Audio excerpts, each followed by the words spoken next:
Hello, bonjour à toutes, moi c'est Ndaya, je suis accompagnée de Néné et vous écoutez Le Thé Noir. C'est le dernier épisode de l'année et dans cet épisode, on va parler d'un sujet très important, à savoir la prévention du virus du sida. Bonne écoute! Coucou Néné, comment ça va? Ça va et toi? Ça va, it's a wrap! Et ça y est, c'est fini. On finit l'année, là, 2025. Alors, ciao, bon dimanche. Purée, mais quelle année? Je suis choquée. Ouais. Pleine de rebondissements et d'enseignements, mais c'est cool. Je suis contente de finir, là. Moi, franchement, oui, je suis contente aussi. Je dis, allez, on boucle l'année, on range les dossiers, on passe à autre chose, là, vite. Je t'assure. Franchement. Ouais, mais c'est bizarre d'enregistrer le dernier épisode. Ça fait tu vois, t'es contente. Ce n'est qu'un au revoir, mais ce n'est pas un au revoir. Ouais. Ça fait du bien, tu vois, mais c'était là, qu'est-ce que je vais faire de ce temps consacré à tout ça? J'avoue, parce que là, franchement, il faut vous rappeler, pour celles qui sont nouvelles, qu'en général, quand on boucle l'année, on vous donne des petits cadeaux ici et là en fin d'année, mais tout le mois de janvier, ça veut dire qu'il n'y aura aucun épisode du podcast. Donc le mois de janvier, c'est pas de podcast, pas de newsletter, et on se retrouve le 1er février. On est un peu, tu sais, comme la période des examens, là, en blocus, avant les examens. Donc, on est en blocus quand on reviendra en février, interrogation surprise pour tout le monde. J'espère que tout le monde aura rattrapé tous les épisodes. C'est lui qui n'a pas rattrapé ces épisodes. Faudra alors pas nous dire, vous n'avez pas parlé de ça. Il fallait écouter l'épisode tel de tel truc. Voilà, attrapé. Non, mais d'ailleurs, tu sais, ça me fait trop rire. Ça me rappelle une fois en DM, il y a une fille qui nous a écrit... Je sais plus de quoi on parlait, et il y a une fille qui nous a écrit oui, dans le podcast, etc. Néné, elle parlait de sa fille, j'ai raté un épisode, Néné et maman. J'ai dit pardon. Voilà. J'ai dit voilà, vous voyez, bien. Vous n'écoutez pas bien, vous ne faites pas les révisions. Du début. Voilà. Qu'est-ce que mes parents ils disaient quand tu vas à l'école, c'est pas juste prendre des notes, il faut écouter en classe, parce que quand tu vas réviser à la maison, ça va rentrer plus vite. Vous n'avez pas écouté en classe. Voilà. C'est ça qu'on vous reproche. Je lui ai envoyé un lien. Tu vois l'emoji avec les deux gros yeux là. Je lui ai envoyé ça et je lui ai envoyé le lien de maman Néné, ma mère des dragons, tu vois. Je lui ai dit tu peux commencer par là. The backstory. Ouais, voilà. Ça m'a trop fait rire. La préface. Elle a vraiment mis genre j'ai raté un épisode. Attends, qu'est-ce qui se passe? Ah ouais, t'as raté beaucoup d'épisodes. Franchement. Non, mais c'est bon. Alors, pour remettre le contexte, on fera peut-être une représentation, mais pour remettre le contexte, je suis maman d'une petite fille et Ndaya est maman de 2 petites filles et un petit garçon. Voilà. Et on était copines et on est devenues belles-sœurs et on est devenues associées et on fait les 400 coups ensemble. Voilà. Ça fera... Soulignez bien ce passage. C'est une question qui peut tomber dans une interro. Je te jure. Certainement. Comme les profs. Trop. Non, mais c'est trop ça. Voilà. Qu'est-ce que je voulais dire d'autre? On a reçu nos notifications pour le Spotify Wrapped, nos notifications personnelles et aussi les notifications en tant que podcast. Et franchement, c'est trop cool d'être des deux côtés.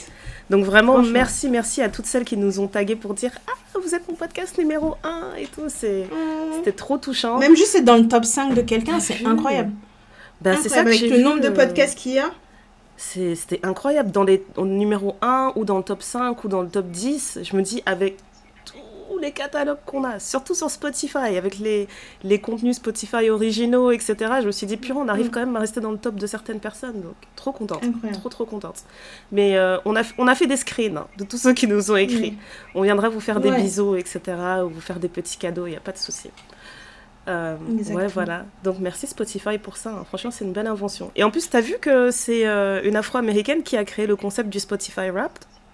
Ah non, je savais pas. Ouais, alors apparemment, l'histoire, c'est qu'elle était en stage et elle a proposé dans son projet de stage de fin d'année le concept de Wrapped. Et à la base, elle avait appelé ça genre Wrapped In. Donc tu vois vraiment un truc afro-américain, quoi. Et comme elle était stagiaire, elle a rien gardé en fait. Elle a rien gardé. Et chaque année sur Twitter, il y a toujours quelqu'un pour repartager le tweet qu'elle a fait où elle dit en 2019, j'ai proposé le concept Spotify Wrap, etc. Et depuis, ils ont pris le concept et ils le font chaque année. Et c'est le meilleur truc de Spotify. En fait, c'est ce que tout le monde attend en fin d'année. C'est incroyable. Ouais, et en plus, tu sais, c'est comme quand tu signes ton contrat de travail et tout, parfois, c'est bien stipulé que tout ce que tu produis sous le nom de la boîte, ça appartient à la boîte.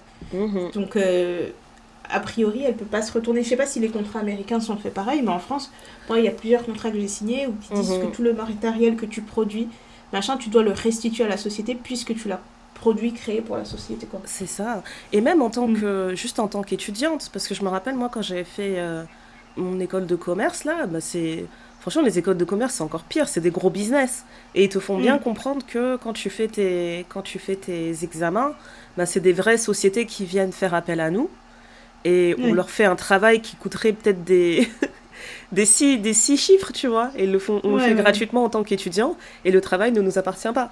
Si c'est vendu, c'est vendu, mais c'est l'école qui fait de l'argent, c'est pas nous, quoi. Donc franchement, quand j'ai lu son truc, je me suis dit, on est ensemble, ma belle. Je me rappelle même quand je faisais les examens, j'avais pas envie de tout donner. Je me disais, mais attends, imagine, c'est une idée à $1 million. Qu'est-ce qu'on fait, là? Franchement, qu'est-ce qu'on fait? Moi, mon cerveau et tout. Je te jure. Non, c'est incroyable. Voilà, moi, c'est ça mes news. Est-ce que t'as d'autres news à partager, Dodo? Bah, j'ai vu j'ai vu ça cette semaine. Sur des gens qui faisaient un chat GPT Wrapped aussi. Arrête. Parce que je te promets, et j'ai grave envie de voir les Wrapped des gens de chat GPT. Il te dit qu'est-ce que les questions les plus posées. Tu demandes à chat GPT genre en prompt? En prompt, tu lui demandes c'est quoi mon rap 2025 avec toi, et il te dit un peu ce genre de questions, la formulation et tout. Wow. Et je me suis dit, j'ai envie de voir ce que ça donne, parce que le rap de la musique, tu l'as sur, comme tu as dit, Spotify, YouTube, Apple, Deezer et tout. Ouais. Mais de l'intelligence artificielle, je pense qu'il y a des gens qui doivent avoir des trucs tellement... Ça doit faire peur. Étranges. Ouais. Donc, c'est le truc que j'ai envie de regarder là. Je me suis dit, je vais me pencher dessus, je vais essayer de voir ce que les gens...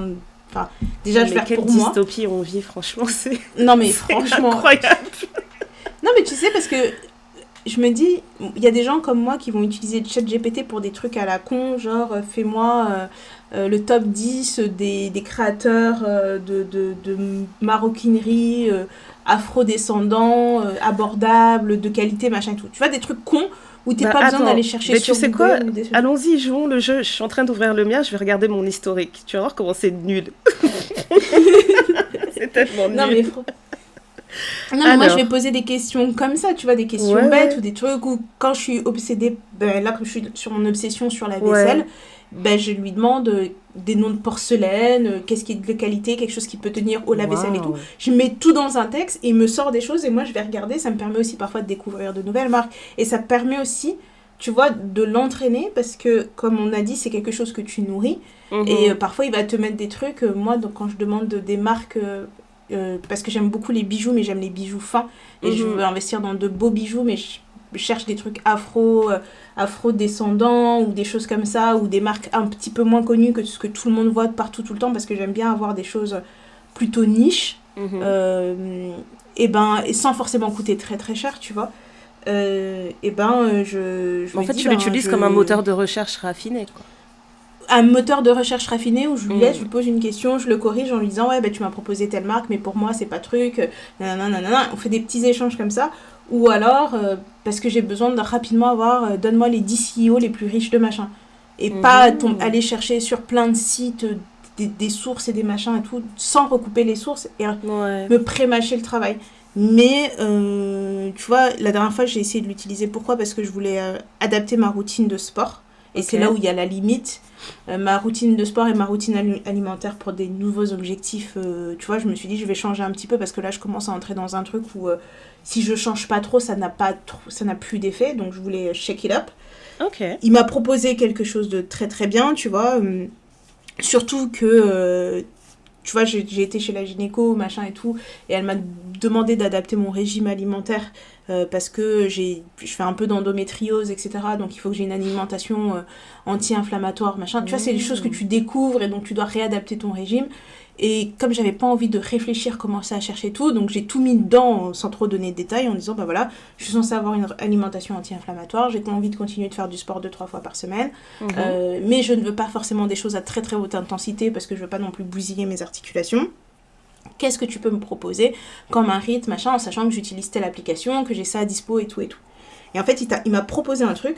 Ouais. Je vais reparler de ClassPass parce que je lui ai dit que je ClassPass et que voilà. ClassPass, on vous aime, venez nous voir, faites-nous signe. Franchement, Tu sais, c'est quoi les collabs de rêve de 2026? Et je vais juste... On sait déjà, mais dis-le. Vas-y.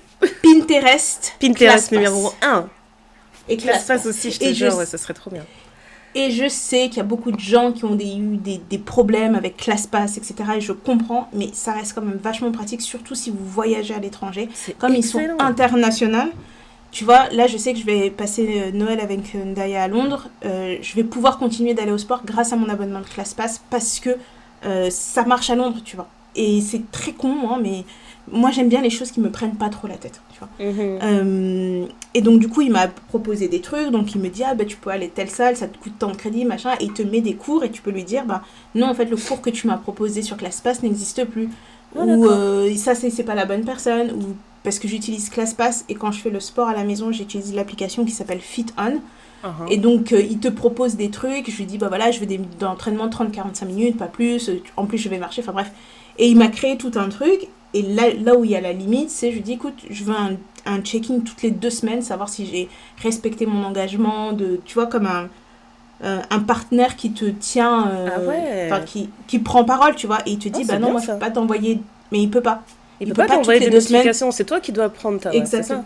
C'est ça, c'est moi qui dois venir le voir en lui disant, cette semaine, j'ai fait que des séances. Il va te dire, mais c'est pas grave, tu aurais dû en faire 3, mais on peut comprendre qu'avec ton rythme de travail.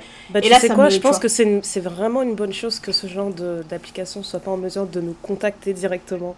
Parce que là, je pense que c'est là qu'on passerait le point de non-retour. Parce que t'es obligé de lancer des prompts à chaque fois pour qu'elle te parle, etc. Mais t'imagines, genre, des gens qui ont des relations... complètement anormal avec l'IA, de voir l'IA qui, quand tu te réveilles, elle t'écrit « Hey love ». Non mais attends, oui, c'est ça. Et c'est à ce moment-là, je me suis dit, c'est bien parce que du coup, je ne suis pas complètement dépendante de ça. J'ai encore mon libre arbitre. Et après avoir fait ce truc-là, j'avais vu la news comme quoi, à partir de 2026 ou je sais plus quelle date, l'IA pourrait te proposer des conversations érotiques. Et là, tu dis, alors là, non. Enfin, je sais pas. Non, mais en plus, ils disent pourrait te proposer, mais je suis sûre que c'est déjà le cas parce que je vois plein de gens qui ont des relations bizarres avec l'IA.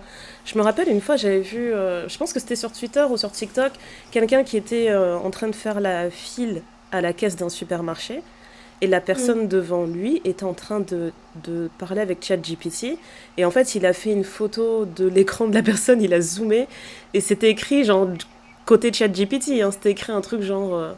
mais ça va bien se passer, t'es la meilleure, et après on pourra, et après quand tu rentreras à la maison, on pourra se poser et tout devant un film, enfin une connerie comme ça, et avec un emoji cœur, et je me suis dit, ouh là là, t'imagines si en plus ils peuvent venir te parler directement, mais non, mais là c'est foutu, c'est foutu. C'est très très compliqué. En tout cas. Du coup, qu'est-ce que tu bois avant qu'on rentre dans le sujet de l'épisode? Alors moi je bois je bois du sirop contre la toux. Délicieux. Délicieux, un grand cru, ils appellent ça dry tickly cough en Angleterre. Parce que c'est vraiment ce que j'ai. J'ai la gorge sèche et la gorge qui picote. Qui gratouille. Ouais, et franchement, en plus, déjà applaudissons-nous parce que je sais pas comment on allait faire cet épisode. C'est quand même notre deuxième tentative. Première tentative ratée parce que j'allais pas bien du tout. Au bout de 2 minutes de conversation, j'ai dit, en fait, Néné, j'ai trop mal à la tête. C'est bon. Allez, bye. Voilà. Mais aujourd'hui, ça va un peu mieux. Donc, sirop contre la toux et j'ai un petit coco latte à côté de moi. Voilà. Okay. Et toi? Eh ben, moi, c'était un caramel salé latte. Oh, waouh. Avec du lait d'avoine. Non, mais il faut vraiment que j'arrive chez toi, là, parce que la machine, là, tu la rentes, hein. Non, mais franchement, j'ai testé plein de fois. On va pas en reparler, mais je suis contente. Moi qui ne suis pas une grande amatrice de café, je vais pas me présenter comme quelqu'un qui peut vous sentir les arômes dans le café. Ouais, mais tu vas l'être bientôt, là. Mais je suis une bébé caféteuse, hein. Je bois des petits trucs avec encore un peu de lait. Une fois, j'ai pris un café, vraiment juste le café sorti de la capsule, là. J'ai cru que mon cœur, il allait exploser. C'était wow. C'était beaucoup trop, tu vois. Et en fait, le goût n'était pas mauvais et tout, mais je pense que ça m'a mis dans un état d'excitation. J'étais là, non, en fait, non. Je reste avec mes petits lattés de temps en temps, j'en prends pas trop. Mais ouais, pour l'instant, c'est ça que je suis en train de siroter. Voilà, c'est pas très très bon parce que c'est plein de calories, on va dire, c'est l'hiver, il fait froid, on s'en cogne. Waouh. On s'en cogne. Eh bien, commençons cet épisode. Ouais, bah c'est parti, c'est parti. Ouais. Voilà, donc on voulait finir l'année sur un sujet sérieux et quand même très important. Et surtout par rapport aux dernières statistiques qu'on a vues, il y en a une en particulier qui m'a beaucoup piqué. C'est que en fait, on constate que chez les plus jeunes, entre les 15 à 25 ans, il y a une résurgence de la transmission du sida. Mhm. Et ça veut dire que du coup, il y a vraiment un problème. Il y a un problème de Mhm. santé à niveau international. Et on s'est dit, ben, je pense que nous aussi, on peut faire notre petite part de travail en parlant du sida et en essayant un peu de casser le mythe et lever les tabous comme d'habitude pour faire en sorte que Ouais. tout le monde soit assez avisé sur le sujet. Ouais, et surtout que le 1er décembre est toujours la journée consacrée à la lutte mondiale contre le VIH et le sida. Mhm, Parce que le sida, c'est la phase terminale du VIH, mhm, si je dis pas trop de bêtises. Et encore une fois, on n'est pas médecin. On ne se positionne pas en tant que médecin et en tant que personne qui savent mieux que tout le monde. Mais c'est juste pour ouvrir la discussion sur un sujet qui est particulièrement tabou dans les communautés africaines, mhm. euh, dans la communauté congolaise qu'on connaît très très bien. Et ça fait partie de ces maladies où on va créer beaucoup d'amalgames, où on va jamais en parler clairement, où on peut avoir eu des membres de famille atteints par cette maladie et on va vous dire tout et n'importe quoi, mais en fait vous allez découvrir autre chose. Ça fait beaucoup de non-dits, il y a beaucoup de... C'est une, un amas de beaucoup de non-dits et Un amas de gros secrets d'incompréhension. comme ça, voilà. En fait, il y a Voilà, c'est vraiment ça. il y a surtout le sentiment de honte, en fait, Oui, que tout le monde se partage d'un coup, en fait, j'ai l'impression. C'est ce qui veut dire que je suis sûre que dans nos communautés, il y a forcément une personne qui l'a, ou une personne oui, qui en est décédée dans vos familles, et personne va oui, vouloir en parler parce que c'est comme si ça jetait un voile de honte sur tout l'ensemble de la famille et que ça représentait un peu, tu sais, un problème de... C'est considéré comme un problème de dépravation, tu vois. Parce c'est ça. que nous, en fait, tout ce qui est lié à la sexualité, d'office, c'est tabou. Alors, contracter C'est une ça. maladie en Lié à résultat la de ta vie sexualité. sexuelle, alors là, c'est une catastrophe. Donc, personne n'a envie d'en parler. Mais c'est vrai que j'ai le souvenir d'avoir eu une conversation comme ça quand j'étais partie de mon seul voyage à Kinshasa. J'ai vécu des choses où justement j'avais Une parlé avec aventure. quelqu'un qui m'expliquait que telle personne était décédée et quand tu demandais pourquoi, on me disait ben il est tombé malade. Et ça c'est un truc que j'ai jamais réussi à saisir Mm. dans ma famille et vraiment au sens large, c'est qu'il y a cette facilité à dire que quelqu'un est décédé et on dit il est tombé gravement malade et voilà. Et Mm. je me dis mais attends mais est-ce que vous voulez pas faire une autopsie genre, je sais pas, tu vois, pour faire le deuil proprement. Tu veux pas savoir c'était quoi cette maladie. Non, on va juste te dire, ben, je sais pas, par exemple, on va dire il a eu de la fièvre, il a eu ceci, il a eu tel symptôme. Mm. Et après, ben voilà, il est décédé, il est parti. Donc il n'y a jamais cette question de poser un diagnostic clair sur ce qui s'est passé. Et il y a Mm. toujours une sorte de grand secret. Donc je sais pas si c'est quelque chose qu'on retrouve dans beaucoup de communautés, mais en tout cas dans ma famille, Mm. ça m'a toujours interpellée en fait, qu'on s'arrête toujours juste au fait que t'étais malade, Et t'es fin, malade. et t'es parti, et puis voilà, quoi, tant pis. On saura Ouais. jamais c'était quoi. Ouais, et en plus, après, parfois, t'as aussi le truc où les adultes vont savoir, mais ils vont pas nous dire, Mhm. parce qu'ils vont se dire qu'on ne peut pas comprendre ou quoi au caisse. Il y a aussi ce truc où, comme nous sommes des personnes qui sont très croyantes et beaucoup de chrétiens, tu retourneras à la terre comme tu es venu sur terre. Mhm. Donc il y a le côté de faire une autopsie, c'est abîmer en fait et aller chercher des choses et c'est, enfin, abîmer ce corps en fait qu'on t'a Ouais, ouais. donné et ça va à l'encontre de ta foi. Mhm. Il y a aussi le manque de moyens parce que ça c'est un truc qu'il faut pas négliger non plus. C'est vrai. On est dans une communauté où on fait que très peu, ce que je vais dire là n'engage que moi, que très peu ou pas de consultation médicale, sauf quand c'est extrêmement urgent. C'est-à-dire que, et quand urgent, pas forcément dans le mal, ça peut être urgent parce que t'es enceinte et que ça commence à se voir. Et là, tu te dis, bah ouais, il faut que j'aille voir un docteur à un moment donné. Mais le suivi, tu vas peut-être pas le faire. Ou alors que tu vas être gravement malade, tu vas tousser pendant 2 semaines et là, tu vas commencer à cracher du sang. Et c'est là que tu vas te dire, ah bon, en fait, il faut que j'aille à l'hôpital. C'est vraiment quand tu arrives au point où on te dit, ben là, ta douleur, elle est incapacitante, tu peux rien faire, donc là, tu vas consulter. Ouais, en fait, c'est ça, on attend toujours le dernier moment. On est plus dans le réparer que de l'entretien. Et je pense que ça nous dessert beaucoup. Le manque cruel d'éducation sexuelle auprès des jeunes, c'est un truc qui nous dessert énormément. Et cette année, je pense que c'est une nouvelle année où le fonds, les fonds internationaux pour la lutte contre le VIH et le sida ont récolté moins d'argent. Oui. Et donc, ils ont eu moins d'argent et en plus de ça, ils se retrouvent, puisque c'est un fonds international, donc ils vont donner des aides un peu à tous les pays, mais dans chaque pays, il y a certaines règles et lois qui sont mises en place. Et donc, par exemple, ils vont aller au Cameroun, ils vont essayer de lutter contre cette maladie, sauf que c'est une maladie qui touche aussi la population homosexuelle. Et donc, comme l'homosexualité est interdite dans ce pays qui risque la prison, et ben les gens ne vont pas se déclarer. Et donc, tu vois, en fait, c'est un problème de santé publique qui se confronte aux lois de chaque pays, aux spécificités de chaque pays. Et là où on est censé être là en train de dire, bon, on va tous céder pour s'élever, et ben ça a une certaine résistance. Le manque d'éducation sexuelle chez les jeunes, c'est très difficile, tu vois, parce que comme on le disait, c'est un sujet qui est tabou. C'est très difficile d'aller dans une école, d'expliquer, bon, en fait, quand vous aurez envie de ci, cela, on est censé être vierge jusqu'au mariage, on est censé ne jamais rien faire. On l'a beaucoup évoqué, on est toutes vierges jusqu'au mariage, où là, il y a toutes tes tantes qui vont commencer à te dire des trucs dont elles t'ont jamais parlé. Et ça fait toujours un petit peu un effet... ça fait un effet choc. Ouais, c'est ça. Donc, en fait, tout ça, vous le savez depuis le début, c'est maintenant que vous m'en parlez. Et ensuite, on n'est pas non plus en train d'encourager les gens à être sexuellement actifs, parce que ça reste propre à chacun. Mais à partir du moment où vous décidez d'être sexuellement actif, si vous vous sentez prêt à être sexuellement actif, vous vous sentez prêt à en prendre toutes les responsabilités. Et là, je parle notamment aux jeunes filles, de se dire que c'est la responsabilité d'un homme de se protéger parce que si, parce que ça. Non, c'est votre responsabilité aussi, parce que vous n'avez pas à vous mettre en danger.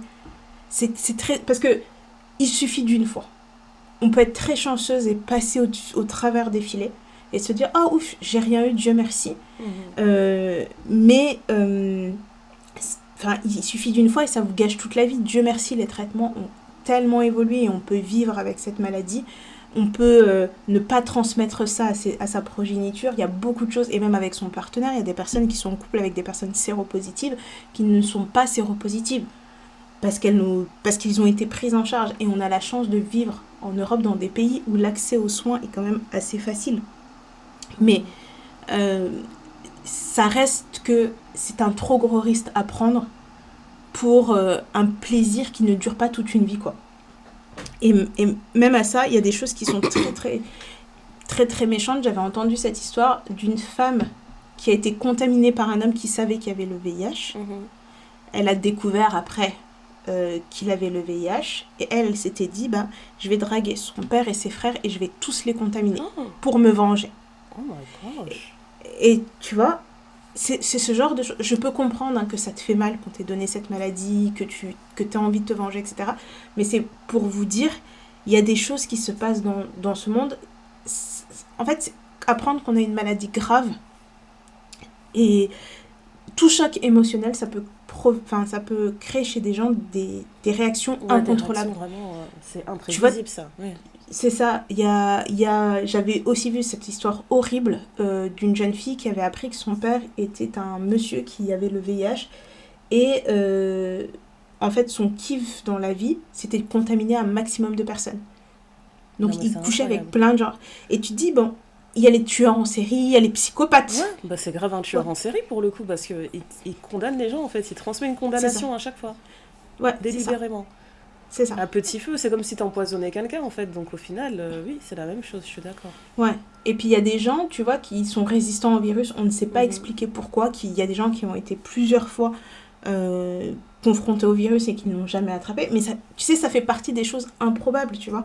Et ce qui est très difficile, c'est la façon dont le virus est arrivé et comment il a été perçu. D'abord, c'était une maladie d'homosexuels, c'était transmis par des gens qui mangeaient du singe, c'était des machins, etc. Ça touchait qu'un certain type de population. Et quand on s'est rendu compte de l'ampleur de la maladie et du nombre de populations touchées, c'est là que tu te dis, oh là là, oh là là, oh là là.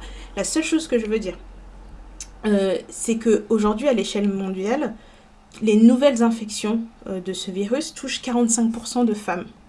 Mais en Afrique subsaharienne, c'est 63% de femmes. Ouais.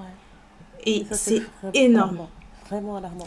Et tout ça, je suis sûre que c'est clairement lié au fait que l'éducation sexuelle n'est pas faite correctement.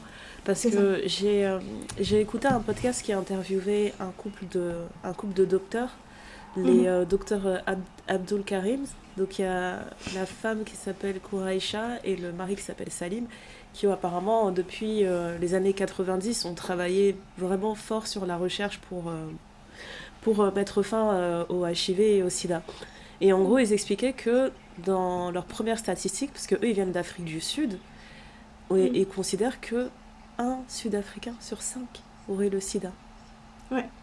Donc vraiment, c'est un pays qui est dévasté par le sida depuis les années 90, et c'est toujours le cas aujourd'hui.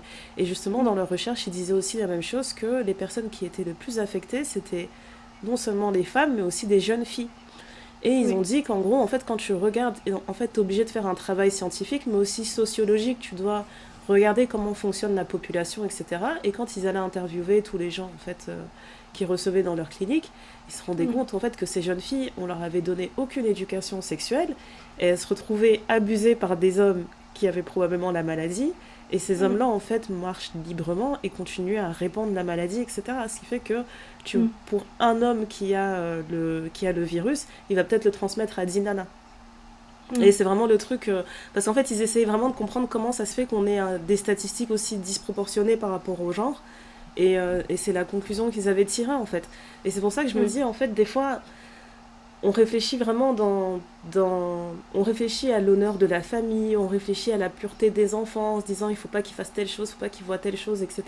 Et donc on leur donne pas d'éducation sexuelle en pensant que c'est ça qui va les protéger, alors que c'est tout le contraire. Et t'arrives à des situations où t'as des jeunes filles qui contractent un virus et elles comprennent même pas comment elles en sont arrivées là. Genre c'est le début de ta vie sexuelle et tu te retrouves déjà avec un virus aussi dévastateur. Et ça c'est vraiment le truc qui m'avait piqué en fait comme information.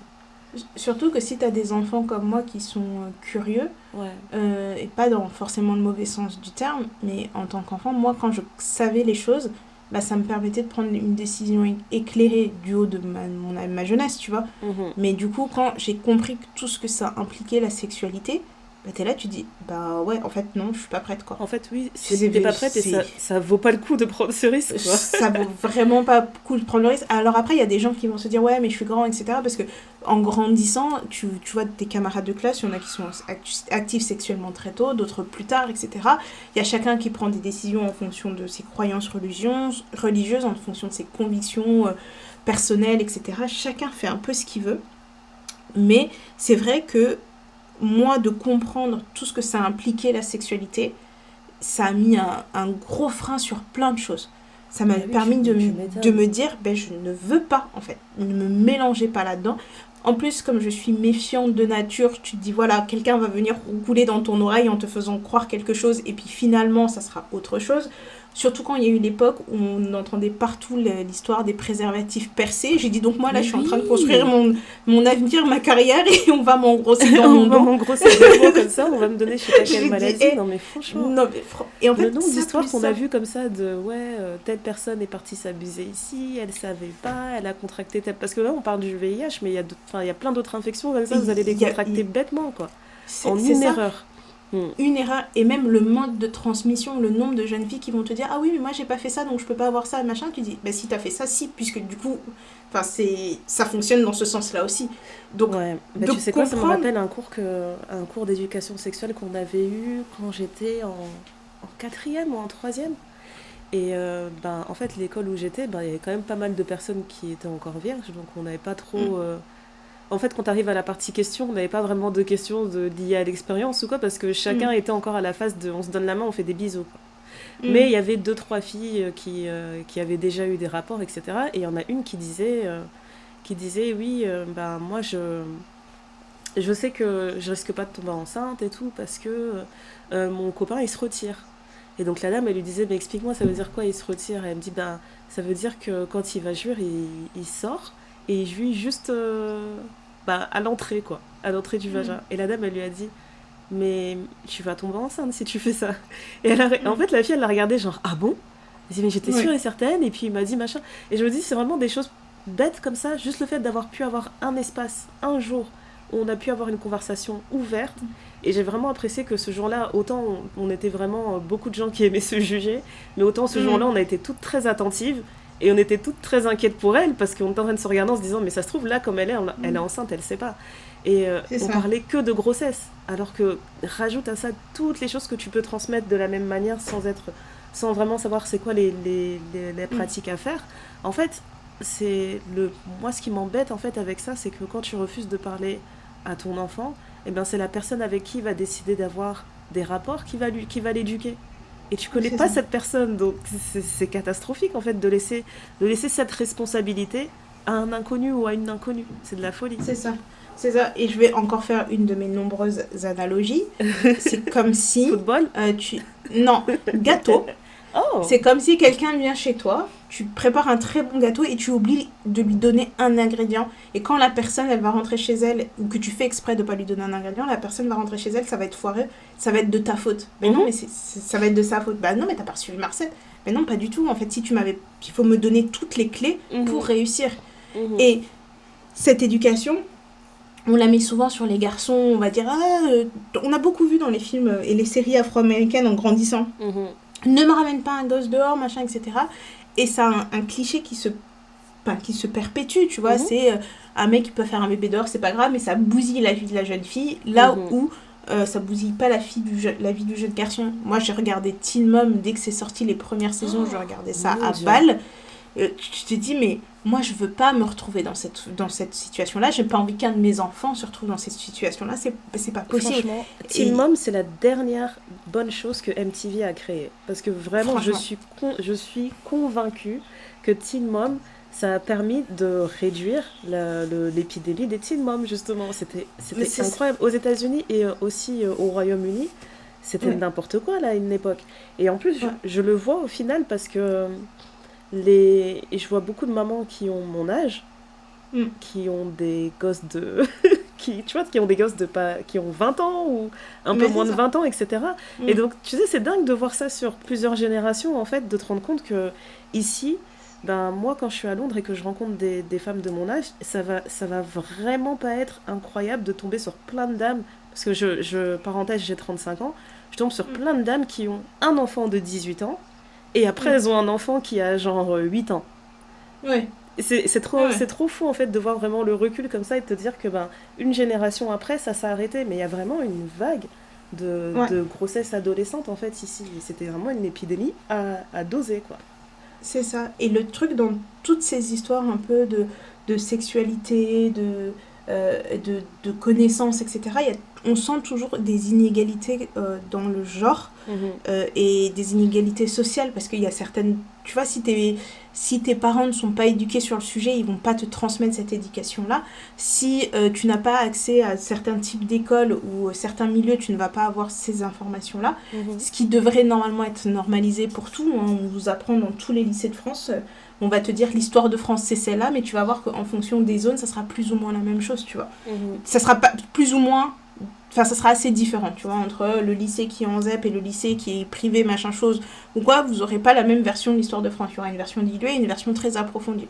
Et vous pouvez pas tenir les mêmes conversations. Et je comprends qu'il y a beaucoup de choses qui rentrent en jeu. Il faut aussi avoir des personnes de soi assez ouvertes d'esprit pour pouvoir en parler et ne pas juger. Et ça, c'est très, très difficile. Ouais, Parce qu'il y a tellement d'a priori.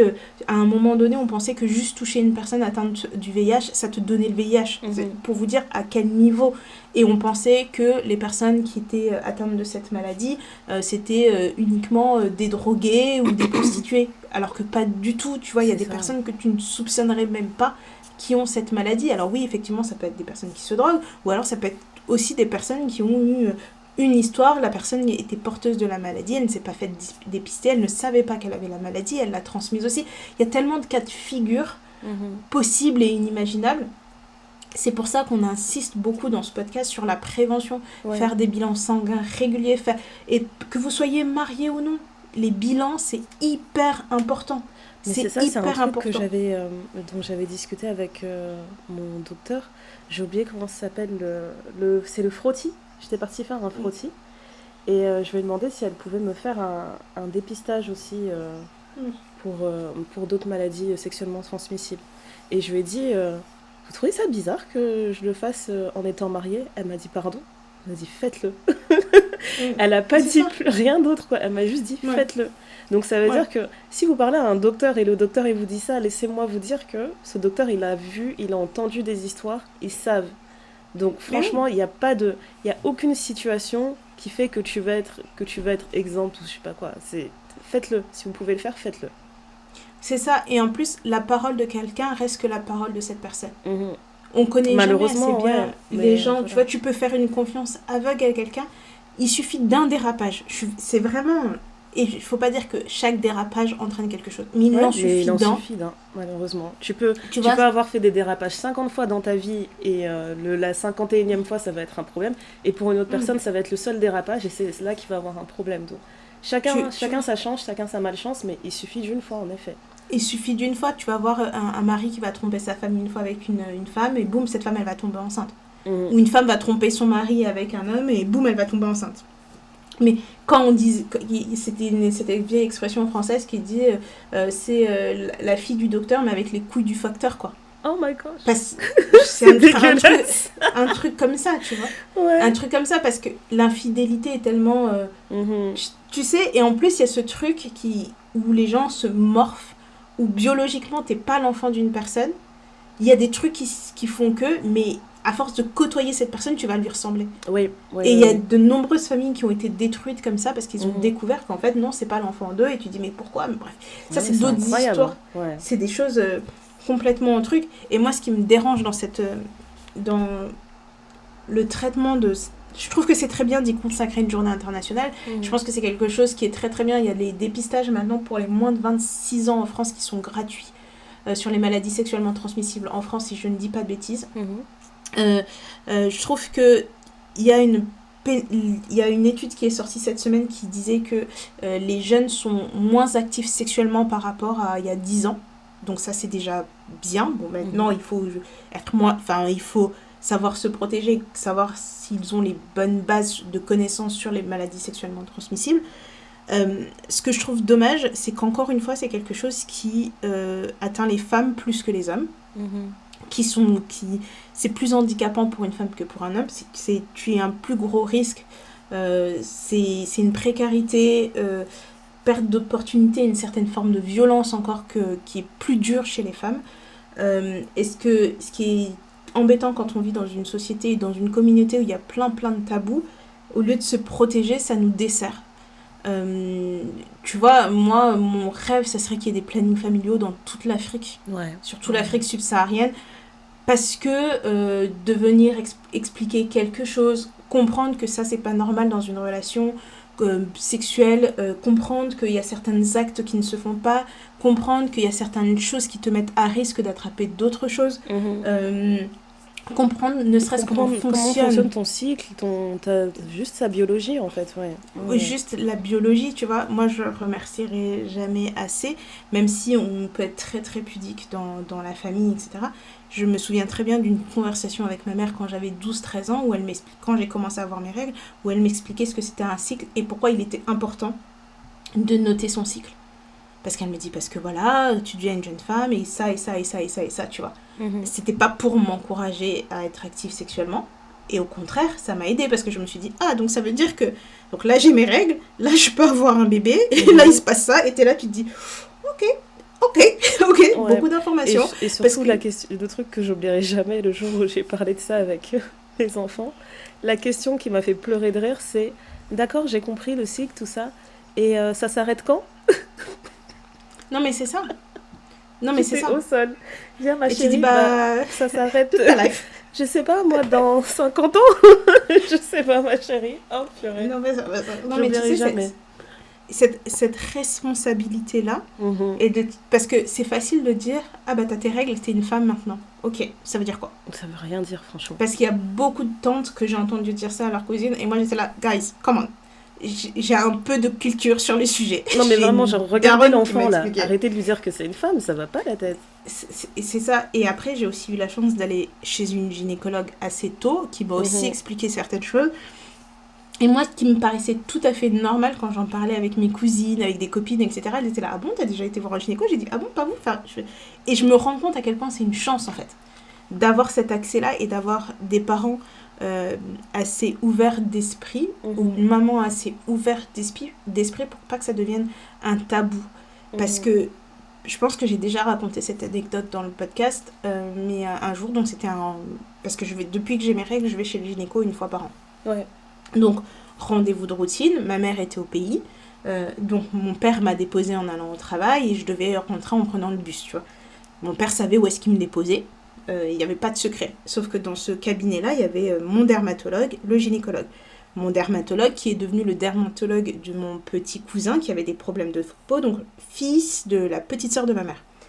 Je rentre dans la salle d'attente, puisque forcément ils partagent une salle d'attente, nez à nez avec le mari de ma tante.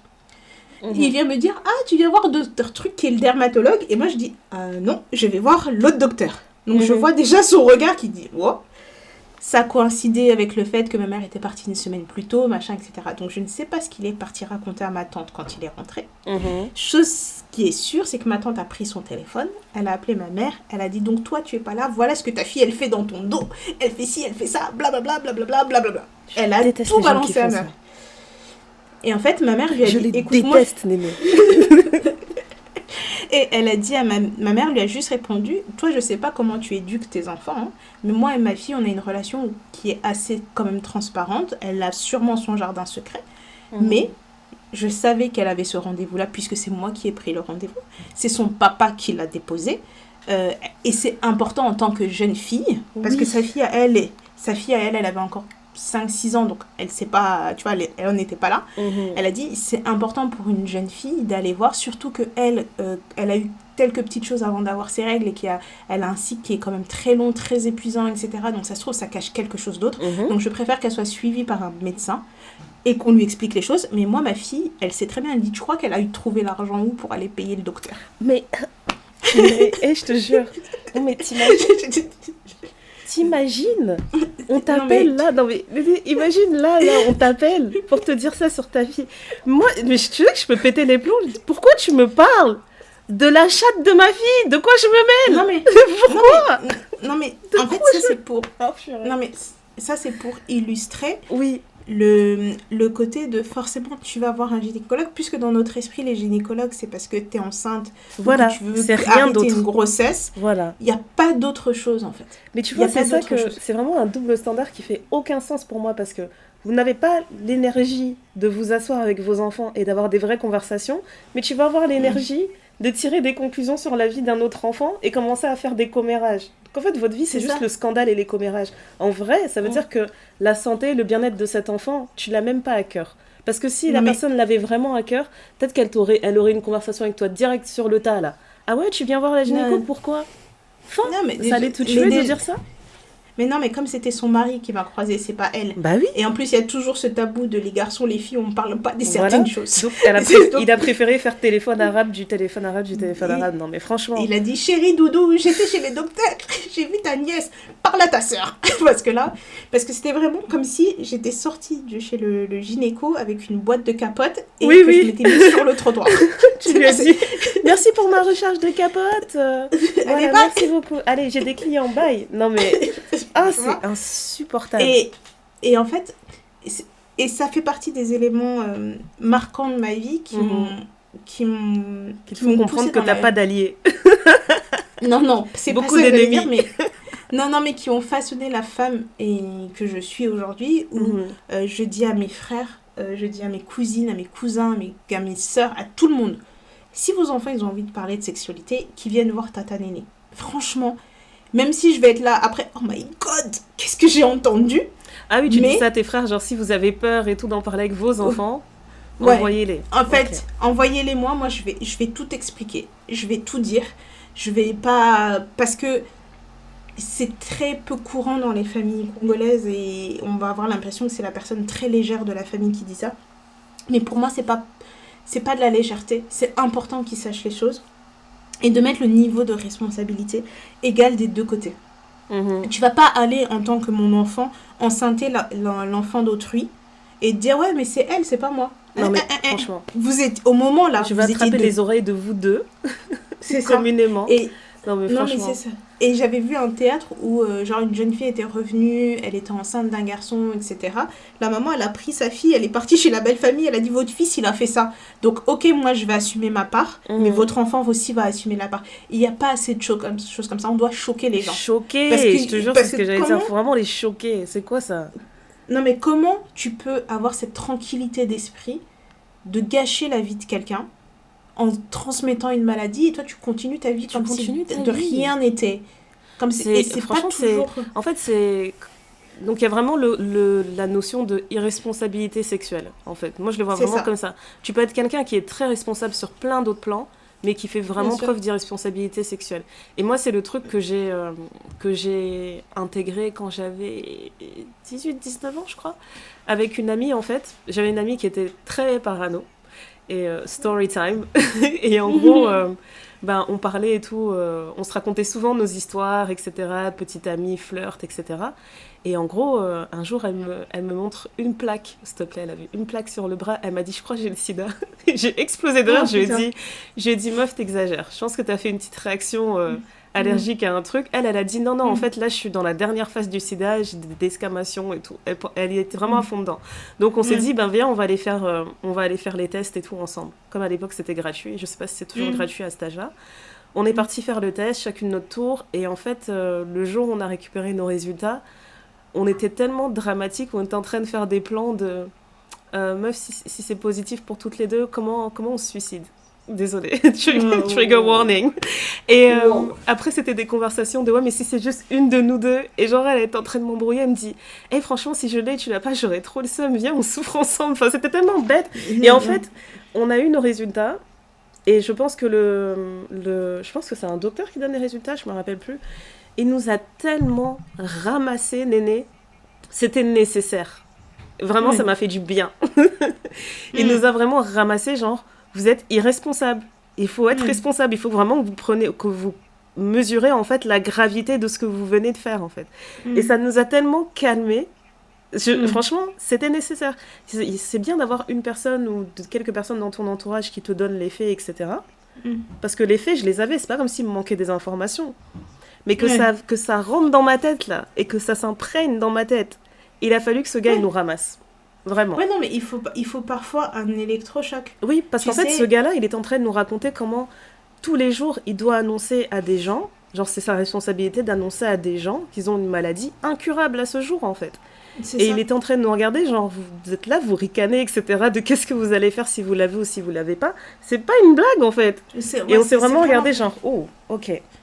Et en plus, tu sais, quand t'es jeune comme ça, t'es quand même assez insouciant. Donc t'as l'impression que rien ne va t'arriver et c'est quelque chose Rien ne va t'arriver parce que t'es chanceux. C'est ça que tu te dis à chaque fois. Oui, c'est ça. C'est un peu les enfants qui sont casse-croûtes. Un enfant, ça va sauter de 3 marches, ça va faire des pirouettes, ça va faire des pirouettes et des tourbillons en ski ou je ne sais pas quoi, va plonger, etc. Un enfant va dévaler une colline sur un vélo motocross sans casque et tout en pensant que ça ne va jamais rien lui arriver. Parce que t'as pas la même notion du danger et c'est quelque chose qu'on perd en vieillissant. En vieillissant, tu commences à avoir un peu plus peur de tout. Si tu sautes un petit peu trop haut, tu te dis « Ouh là là, mes genoux !» Tu vois, c'est un truc... Ouais, voilà. Mais tu vois, c'est vraiment intéressant parce que d'un côté... Il y a ce monsieur, ça m'a fait un choc quand il m'a dit ça. Et d'un autre côté, je me dis, ben en fait, il y a une vision de la prévention qui, je trouve, est trop légère, même ici, même en Occident, parce que d'un côté, j'ai cette personne qui me racontait vraiment la gravité de son travail tous les jours, de devoir annoncer à des gens de n'importe quel âge qu'ils ont contracté le virus. Et d'un autre côté, à partir de, je pense que c'est à partir de 16 ans, tu peux avoir un implant en contraceptif, tu peux avoir purée, j'ai oublié comment ça s'appelle. Tu peux avoir différents types de contraceptifs installés et tout dans ton corps, etc. Et tu te dis, mais en même temps, on parle d'une personne qui est super jeune. Est-ce qu'il faudrait vraiment mettre en place ce genre de contraceptif et ne pas lui dire de juste se maintenir en fait le préservatif? Parce que moi, j'ai le souvenir que quand on nous disait de mettre des implants ou autre chose, etc., c'est pour ne plus avoir à mettre le préservatif. Mais pour moi, si tu ne mets plus le préservatif, c'est que tu as la certitude que le partenaire avec qui tu es, déjà, c'est un seul partenaire, et que vous êtes assez responsable. Donc, comment on peut faire la pub de ce genre de choses et de dire, bah, ça, c'est un substitut du préservatif, alors que ça devrait être le préservatif pour tout, tu vois? Ouais, mais je pense qu'ils ont adapté le discours là-dessus, parce qu'ils se sont rendus compte qu'il y avait beaucoup d'incompréhension. Et il y a beaucoup de pubs et des choses qui disent la seule chose qui vous protège des infections sexuellement transmissibles, c'est le préservatif. Bah oui. Et que, en fait, la pilule, les implants, les stérilés, tout ce que vous voulez, c'est juste c'est juste pour les grossesses. C'est pour éviter les grossesses. Et aussi, tu sais, quand moi, je me souviens que j'avais assisté à un cours où ils vous disent, oui, il y a le préservatif masculin, et je me souviens que cette personne avait dit, oui, mais il y a aussi le préservatif féminin, c'est moins glamour, c'est pas aussi facile d'utilisation, ça demande une certaine technique, mais pratiquez chez vous. Pratiquez chez vous, c'est un truc qui peut vous protéger les filles, et Dieu seul sait qu'on a besoin de protection, tu vois. Et c'est pour ça que là où j'insiste aussi, c'est que quand on va chez un médecin, quand bien même ils ont une science que nous n'avons pas, il faut trouver un médecin qui est adapté à soi. Quand vous choisissez un psychologue, quand vous choisissez un généraliste, quand vous choisissez un gynécologue, peu importe le médecin que vous voyez, un dentiste ou quoi que ce soit, vous avez besoin de vous sentir à l'aise avec votre médecin. Parce que c'est lui qui va vous partager son savoir, c'est lui qui va pouvoir vous donner les clés pour arriver à certains résultats. Il y a cette vidéo que j'ai vue d'une jeune fille qui en fait allait chez le gynéco depuis qu'elle avait 15 ans. Gynéco qui lui fait les examens sans mettre de gants, sans la prévenir, sans d'utiliser de lubrifiant quand elle fait des échos. Enfin, en fait, quand elle te décrit comment la gynéco la voyait, et tu te dis, donc pendant 10 ans, t'as subi ça, et donc c'est toujours une angoisse d'aller chez... Sans gants. C'est toujours une angoisse, etc. Et en fait, elle a trouvé une amie qui lui a dit, écoute, va voir mon gynéco, machin et tout. Et elle se plaignait d'avoir certaines douleurs, de trucs et tout. Et en un passage, c'est une gynéco qui lui a dit, mais en fait, vous faites un peu d'endométriose, vous avez un kyste sur l'ovaire, vous avez ci, vous avez ça. D'avoir un gynéco qui dit, excusez-moi, là, je vais mettre mes gants, je vais introduire mes doigts, on va faire une écho, etc. Donc, elle a dit, bah, en 10 ans, on m'a jamais dit ça. Il a suffi d'un passage. On m'a diagnostiqué beaucoup de choses et on m'a dit, attention, peut-être qu'il faudrait préserver vos ovocytes puisque vous avez un kyste qui est tellement gros sur votre ovaire que cet ovaire ne va pas fonctionner en fait. Parce que, petite histoire, quand vous avez vos cycles, on a 2 ovaires qui expulsent des ovules. Et généralement, c'est un ovaire sur 2. Donc, un mois, c'est le droit, un mois, c'est le gauche. Et ça varie. Donc, pour les personnes qui ont un ovaire en moins ou un ovaire en difficulté, parfois, il n'y a qu'un seul ovaire qui travaille. Et c'est pour ça que certaines femmes ont des difficultés pour tomber enceinte. Parmi plein d'autres choses qui peuvent arriver. Mais ce témoignage m'a montré que choisir un bon médecin. Et il y a des très, très, très, très bons médecins. Mais il y a des médecins qui sont désabusés aussi. Moi, quand je vais voir mon généraliste et qu'il dit une phrase toute bête, il me dit oui, c'est bien, vous travaillez beaucoup, vous faites votre truc, vous aimez ce que vous faites, etc. Mais est-ce que vous pensez à vivre ? Et là, tu te dis, mais pourquoi il me dit ça ?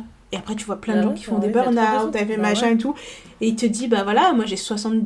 Parce que j'ai le même médecin traitant depuis que je suis enfant, en fait. Et il me dit, bah tu vois, moi je suis à mon âge, là, j'ai plein de copains qui commencent à mourir. Je me rends compte qu'avant, on avait au moins 1 ou 2 dîners par semaine chez des copains. Là, tu vois plus personne pendant 3 mois. Ça t'isole, en fait. Cette société t'isole.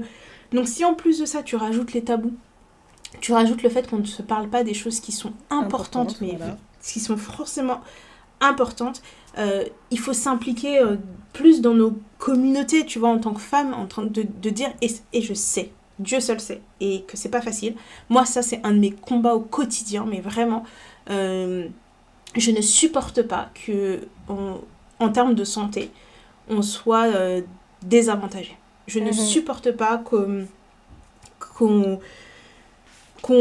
nous mette dans des cases ou dans des positions où c'est plus difficile pour nous d'avoir un accès à une éducation, à des choses qui peuvent nous aider. Mais par contre, quand il est question de venir faire de la recherche et de nous utiliser comme cobayes, tout de suite on pense à nous.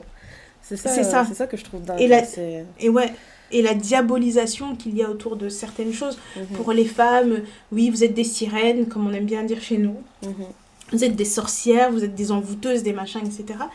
Et les vendeuses de piments, on va vous dire... On va jamais mettre la responsabilité sur l'autre. Ça va toujours être les femmes, je te jure. Et s'il y a bien une chose sur laquelle je me battrai toute ma vie, c'est d'offrir ce minimum de savoir à toutes les jeunes filles. Et c'est pas facile. C'est facile à dire quand c'est pas ton enfant, machin, etc. Et je peux comprendre qu'il y a certaines conversations qui peuvent être gênantes. Mais je préfère avoir cette conversation gênante et de dire à mon enfant, écoute, tu as envie d'être actif sexuellement, ok, mais regarde, il y a ça. Je préfère que tu saches ça. Le mettre en contact avec des médecins qui vont l'accompagner, etc. La médecine a beaucoup évolué. Le médecin traitant n'est plus le même médecin traitant qu'il y a 30, 40 ans, qui prenait le temps, qui te disait certaines choses, etc. Mais ça reste que c'est de notre responsabilité de s'informer et de, si on ne comprend pas certaines choses, de se tourner vers des personnes qui ont un peu de connaissances, tu vois. Le suivi gynécologique à partir du moment où tu as tes règles, moi, c'est quelque chose que j'ai toujours entendu, mais je me rends compte qu'il y a plein de gens qui ne le font pas. Et ce suivi-là, tu n'es pas obligé de le faire chez un gynécologue, tu peux aller être chez une sage-femme. Et j'entends bien que ça, c'est des choses qu'on fait quand on a les moyens de le faire. Parce qu'il y a un coût financier derrière. Ça, on ne peut pas l'enlever. Et après, ça va jouer sur la fréquence à laquelle on va le faire, tu vois. Mais il ne faut pas que ça devienne complètement une absence de suivi, en fait. Si on peut recommander au moins ça, de ne pas faire tous les 3 mois, de ne pas faire tous les 6 mois, de le faire une fois par an, enfin, chacun a son rythme, mais d'avoir un suivi, en fait. C'est ça. Un suivi gynécologique, c'est 1 fois par an. Après, à partir d'un certain âge, tu as un frottis tous les 2-3 ans. Et ensuite, en fonction de ton antécédence familiale, il y a plus ou moins certaines choses que tu vas faire. Ouais. Mais c'est vrai qu'il y a beaucoup de choses qui ont été mises en place, tu vois, notamment, t'as des gens qui mettent leur vie en danger en Afrique subsaharienne pour donner cette connaissance à certaines personnes, parce qu'elles peuvent être la cible d'attaque ou de campagne, de désinformation ou quoi. Oui, parce qu'on va tout de suite considérer en fait que ça va à l'encontre de nos valeurs et de nos mœurs, en fait, alors que c'est une personne qui fait de la prévention. Ouais. C'est ça, c'est hyper important de lutter contre les idées reçues, tu vois. Parce que ce qui est compliqué, c'est qu'il y a les croyances traditionnelles qui s'opposent à la science, là où croyances traditionnelles et science peuvent travailler en bonne entente. Le dépistage, c'est hyper important. C'est hyper important d'avoir une certaine information sur ce que c'est la santé sexuelle. Un pipi, c'est bête, vous allez faire pipi, vous savez comment ça sent votre pipi. Mais le jour où vous allez faire pipi, qu'il y a une odeur différente, tu dois savoir que ça doit signifier quelque chose. C'est vraiment sur des choses bêtes comme ça. Il y a des maladies sexuellement transmissibles. Tu vas avoir la chaude-pisse, je sais plus c'est laquelle celle-là. C'est la gonorrhée, je crois. Où tu vas commencer à aller faire pipi et tu vas avoir c'est chaud et ça pue, quoi. Ah ouais. Ouais. Et tu vas te dire, ou les garçons ils vont commencer à dire, oh là, je fais pipi là, mais c'est un peu chaud, c'est bizarre. Et puis tu vas aller te faire soigner. Et puis c'est aussi important de se faire soigner sur certaines maladies parce que ça peut entraîner une certaine infertilité. Ouais. Donc tout ça, mis bout à bout, je trouve ça dommage que on doive encore se battre à ce point en 2025 quand on essaye de combattre ensemble un fléau mondial. C'est pas juste un petit truc qui touche une certaine partie de la population. Non, mais c'est mondialement connu. Et comme le monde est un village, tu vois, et en fait, moi c'est... Parce que c'est un bébé dans la frise de l'histoire, c'est 1980. C'est vraiment un bébé.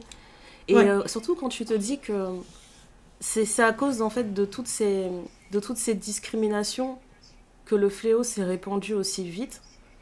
En fait, si seulement on avait fait un effort commun pour essayer d'arrêter ce truc dès le début, parce que c'est sur fond de racisme et sur fond d'homophobie, en fait, que le sida s'est répandu.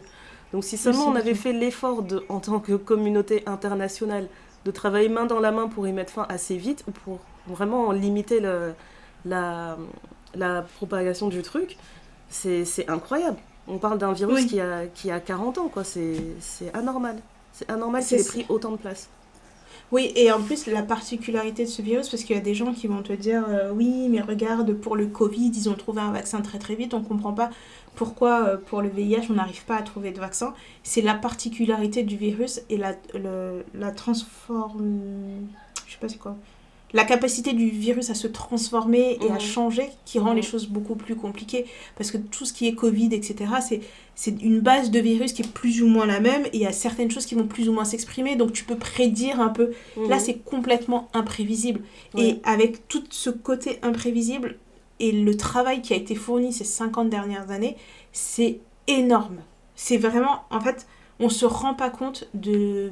À partir du moment où ils ont pris le problème en main, ce qu'ils ont réalisé, c'est énorme. Il y a encore énormément de choses à faire, ça c'est sûr et certain. Mais le premier allié pour combattre cette maladie, c'est vraiment l'éducation. C'est vraiment la première chose. Et moi, je pense à tous ces trucs, tous les voyages de tourisme sexuel, tous ces trucs où les gens sont pris à gauche, à droite, tous ces trucs sur la pornographie aussi. Où pendant très très longtemps dans le milieu ils n'utilisaient pas de préservatif, après c'est devenu un truc où tout le monde commençait à tomber malade, ils se sont dit ah oui on va faire ci, les réglementations qui changent, etc. C'est tout ce travail là qui fait que ça peut endiguer un minimum cette épidémie. Ça s'ajoute à la liste longue de choses qu'il y a à faire pour les égalités hommes-femmes. Ça s'ajoute à la liste ultra longue de tabous qu'il y a dans les communautés africaines. Mais si on se regarde, il y a forcément une personne, comme tu disais, si tu as une personne sur 10 qui est malade en Afrique du Sud, enfin, c'est pas que l'Afrique du Sud, quoi. Il y a beaucoup de choses, tu vois, c'est comme pendant longtemps, on te dit oui, mais chez nous, les Africains, il n'y a pas d'homosexuels. Ah bon, d'accord, ok. Il n'y a pas d'homosexuels, ça n'existe pas, très bien, je sais pas, mais j'en ai déjà vu, mais apparemment, ça n'existe pas. En fait c'est très très compliqué quand tu dois te battre contre des tabous qui en fait qui sont basés de je ne sais pas d'où ils sortent. Et ce culte du silence, c'est notre plus gros frein. C'est vraiment notre plus gros frein. Et je sais pas, d'entendre dire que ah oui, mais l'ami de tonton Untel, il est mort du VIH, machin, peut-être que ça va choquer des gens pour se dire oh, putain, moi j'ai pas envie qu'il m'arrive ça, je vais commencer à faire attention. Tu sais, c'est comme quand t'as un ami qui meurt en moto et que toi tu fais de la moto de façon dangereuse, tu te dis bon bah peut-être que je vais commencer à faire attention parce que ça n'arrive pas qu'aux autres, quoi. Et pour certaines personnes, il faut des électrochocs. Pour d'autres personnes, juste l'éducation en disant écoute, tu peux attraper telle maladie, c'est suffisant. En fait, il y a un public qui réagit différemment aux informations. C'est très compliqué. Et puis, tu vois, c'est comme les personnes qui fument. Et sur les paquets de cigarettes, on te met les photos dégueulasses de tout ce que tu veux. Il y a des gens qui, finalement, ne voient même plus ces photos et disent « Ah, c'est pas grave, je vais continuer de fumer. » C'est un truc... c'est vraiment... Enfin, en tout cas, moi, ça me touche particulièrement, ça m'agace particulièrement que ce soit quelque chose de si tabou. Et je pense que c'est aussi important de rappeler que, comme j'ai l'impression qu'en fait, dans l'esprit des gens, on va prêter attention à quelque chose qui est nouveau. Donc, comme tu le disais, là, tout le monde avait les yeux rivés sur le Covid et comment guérir du Covid, etc. Et on a l'impression qu'on oublie un peu, en fait, les autres maladies parce qu'on n'en parle pas tout le temps. Mais le sida, il est là, il existe et il continue à sévir. Et même si on n'en parle pas tous les jours, il ne faut pas oublier que oui, ça continue à sévir, qu'il y a encore beaucoup d'organisations dans plusieurs pays du monde qui mettent en place des budgets pour la recherche, pour trouver une cure, etc. Et en fait, si globalement on commence à détourner les yeux de ce genre de choses, eh ben, ils vont perdre des investissements pour la recherche. Et si on n'a plus de recherche, en fait, on est foutu. C'est vraiment, vraiment important. Même si on ne comprend pas ce qui se fait dans le cadre de la recherche, sans la recherche, on n'a aucun moyen de se défendre en fait contre ce genre de virus. Et c'est pour ça que je me dis que, bon, on en a parlé dans un autre épisode, que c'est dangereux d'être apolitique, mais quand on pense politique, en fait, il faut penser aussi à ça. C'est qu'un gouvernement va décider où est-ce qu'il va mettre de l'argent, en fait. Et il suffit de regarder maintenant l'administration de Trump. Il y a énormément de funding qui a été retiré par rapport à la recherche et la lutte contre le sida. Et ça, c'est catastrophique. J'ai vu une scientifique qui disait ouais, en plus de 40 ans de cette épidémie, on n'a jamais été aussi proche de trouver une cure. Donc c'est vraiment difficile pour eux en fait, de se dire que là, en fait, on va avoir moins d'argent et il y a certains endroits, en fait, ils vont devoir juste arrêter la recherche parce qu'ils n'auront pas assez d'argent. Et ça, c'est criminel. En fait, faut se dire en fait, que la plupart du temps, hein, les choix politiques qu'on fait, ça a une grosse incidence en fait, sur notre qualité de vie. Et il ne faut pas l'oublier.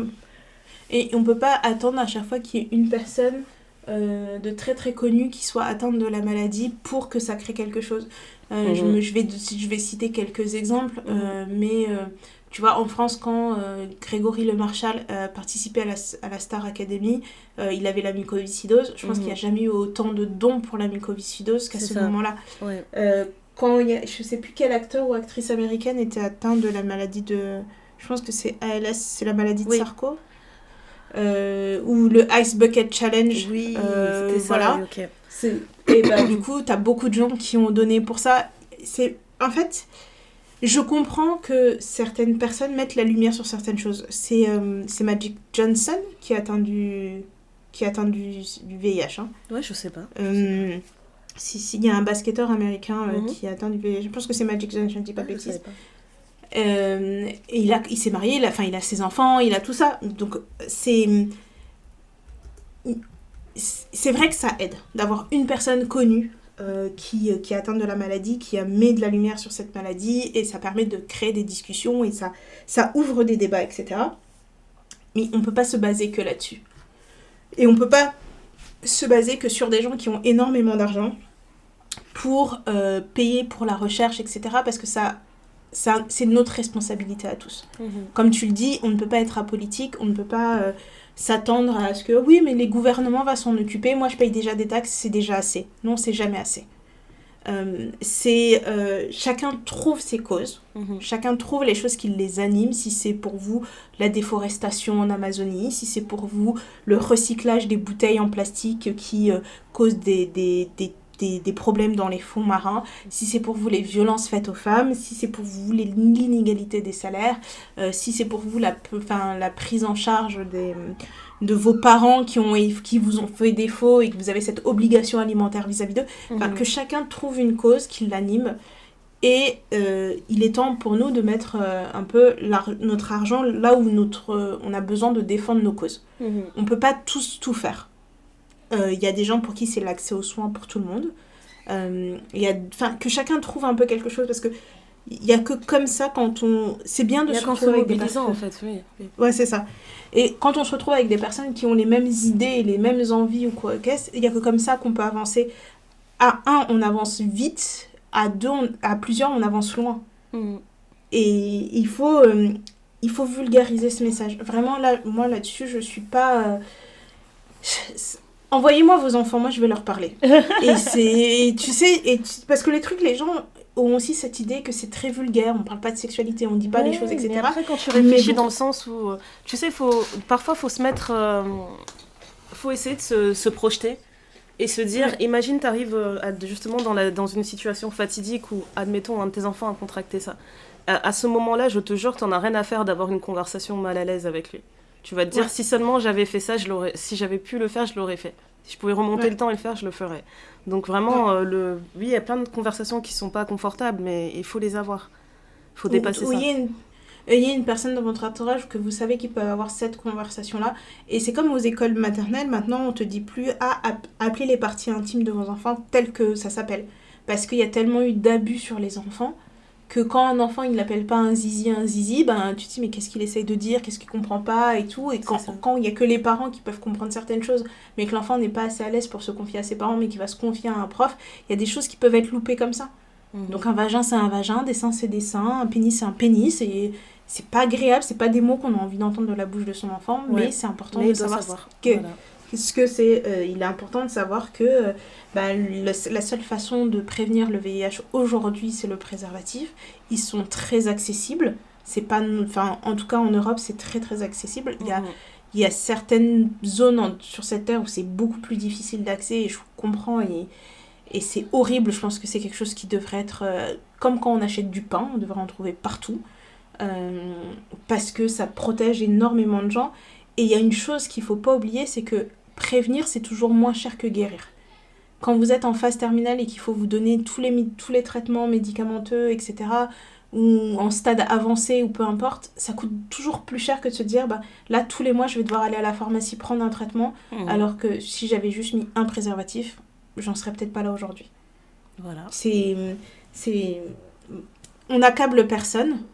Il y a des réalités qui nous dépassent sûrement, et on n'a pas du tout la science infuse, et je tiens à la répéter, mais c'est important de s'éduquer sur ce type de sujet, parce que on peut pas reproduire le schéma de nos parents, parce que inconsciemment on le fait tous parfois. Il faut pas que ça soit quelque chose dont on ne parle pas, et s'il y a parmi vous des personnes qui sont atteintes de la maladie, qui ont choisi de garder le secret, pourquoi vous avez décidé de le garder? Si vous avez décidé d'en parler, pourquoi vous avez décidé d'en parler? Est-ce que vous avez honte? Est-ce que c'est quelque chose où vous vous êtes dit, non, mais j'ai pas envie que ça arrive aux autres? Et toutes les réactions sont tout à fait valides, en fait. Ouais. Parce qu'on ne connaît pas le passif de chacun. Exactement, Chacun on n'est pas du tout là pour juger, mais si vous avez envie de partager votre récit, on est à l'écoute. C'est ça. Moi, je préfère écouter ces histoires-là et d'être très bien informée. Et comme ça, je sais que je ne commettrai pas d'impair. Parce qu'il suffit d'un mot, une phrase, ça se trouve, les gens vont se braquer, alors que c'est juste une incompréhension, quoi. C'est vrai. Voilà. Sur ces belles paroles, qu'est-ce qui te rend heureuse en ce dernier épisode de l'année?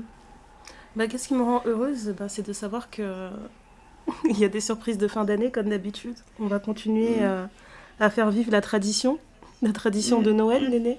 Oui. Non, vraiment, ce qui me rend heureuse, déjà ça, pour celles qui savent, on vous fait une sorte de petite semaine d'avant Noël ou d'après Noël. D'ailleurs, j'ai oublié à quelle date on sort nos petits épisodes. Entre Noël et Nouvel An, le marathon de 7 jours jusqu'à bonne année. 7 jours de marathon. Ah! Vraiment, je sais pas de quoi on va vous parler, mais si vous avez des idées de sujets et que vous voulez nous bombarder un peu dans les commentaires, dites-nous dans les commentaires ou dites-nous en DM s'il y a un petit truc que vous aimeriez qu'on aborde. La perspective de ça me rend heureuse. Deuxième chose qui me rend heureuse, c'est de passer Noël avec Néné. Ouais, j'ai trop hâte. Trop hâte. J'ai prévu de faire 5 kilos de gigot d'agneau. This is great. C'est trop bien. Et pendant toute la journée, je vais préparer, je vais dire agneau de Dieu, agneau vainqueur, qui enlève les péchés du monde. Vous voyez, quand je vous parle de reproduire des schémas, reproduire nos parents, c'est ça. C'est ça. Laisse tomber. Donc j'ai juste hâte, de notre petit Noël ensemble. Et je sais que je voulais dire autre chose, mais j'ai oublié. Mais voilà, vas-y, je t'écoute. Qu'est-ce qui te rend heureuse? Pour pas répéter ce que tu as déjà dit, la dernière petite chose qui me rend heureuse, c'est que je suis... et ça fait la boucle est bouclée par rapport au début de l'épisode, je suis une vraie maman. Je suis rentrée dans cette maternité en pleine de conviction. Oui, moi, je serai pas comme les autres mamans qui font que... Et je suis exactement comme les autres mamans. C'est-à-dire que... Ma fille, c'est petit moment confession. Ma fille va avoir 5 ans. Elle est obsédée par les licornes. Et j'ai toujours dit que je ne serais pas cette maman qui fait des anniversaires licornes, roses, paillettes, tout ça. Et me voici en train d'organiser un anniversaire de 5 ans, licorne, rose, paillettes. On a gagné. La personne ma cousine qui m'aide à l'organisation des 5 ans de cet enfant, je lui dis écoute, elle va avoir 5 ans bientôt, c'est juste après Noël, donc tu vois, c'est toujours un peu la fin de l'année, c'est l'entonnoir. C'est compliqué, ouais. Ouais, c'est mon anniversaire, Noël, son anniversaire, enfin bref, ça fait toujours beaucoup de dépenses en fin d'année. Et tous les ans, je me dis cette année, on sera mieux préparé, et tous les ans, c'est j'avais pas pensé. Donc voilà, et donc... Mais oui, on n'a même pas parlé de ton anniversaire. Oh là là. Merci, je suis très sage.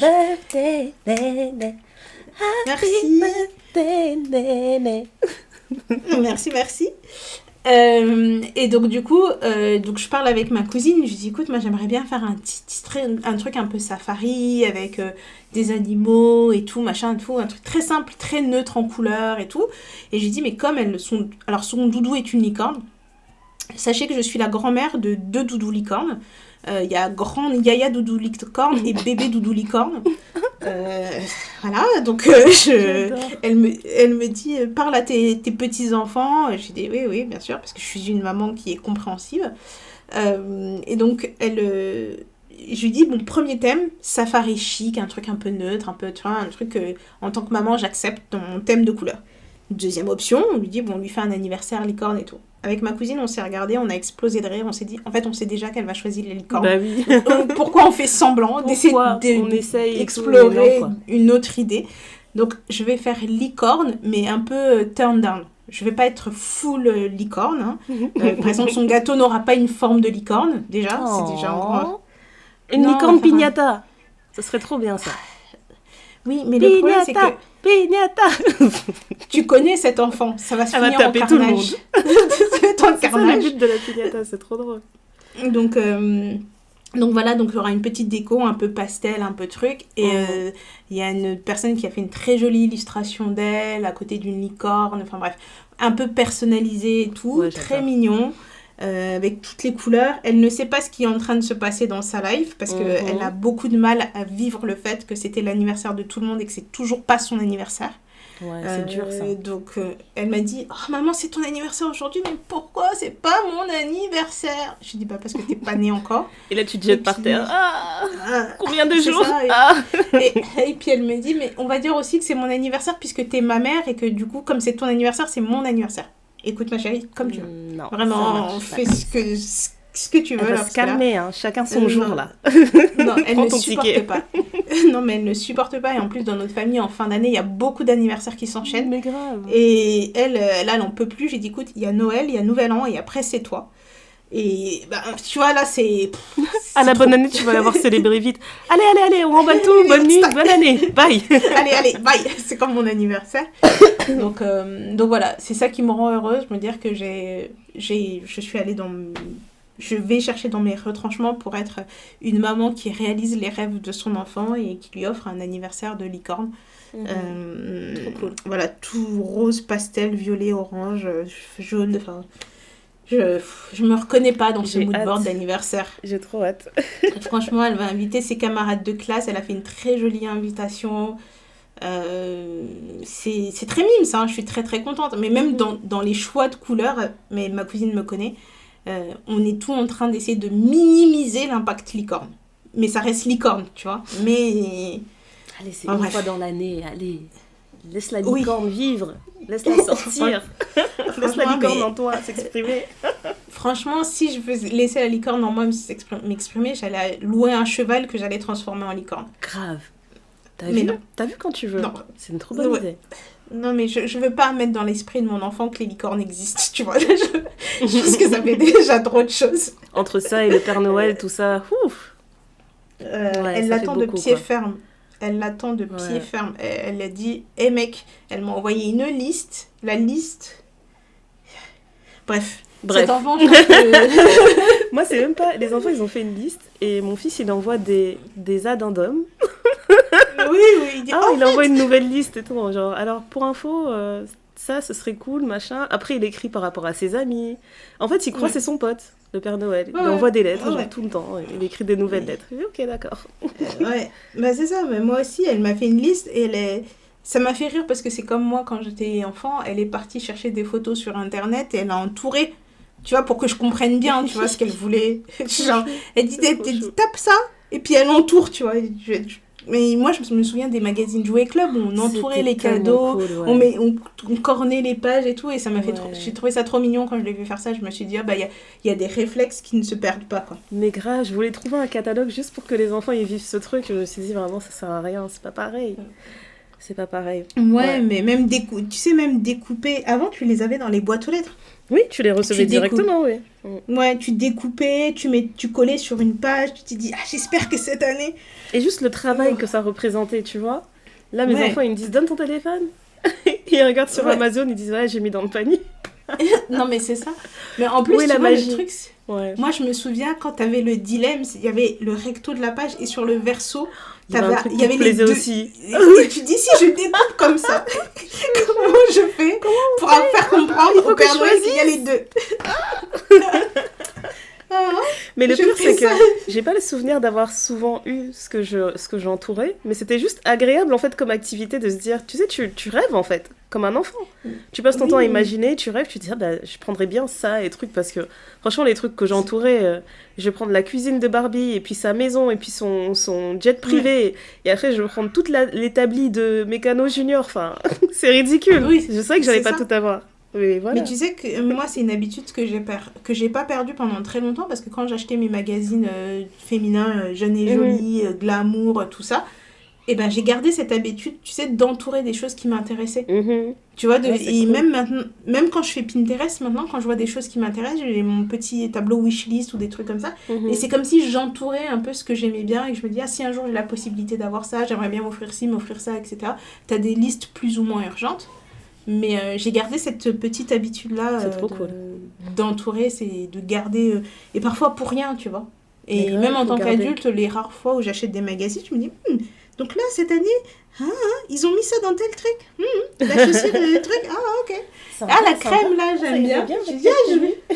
ouais, tu vois, et même, la crème, le produit, bah, la prochaine fois que j'irai chez Sephora, je regarderai, tu vois, des trucs comme ça. Mhm. Enfin bref, on vous a bien cassé les oreilles.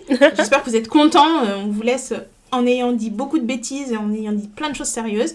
Comme on vous l'a dit, n'hésitez pas à nous partager votre témoignage, vos expériences.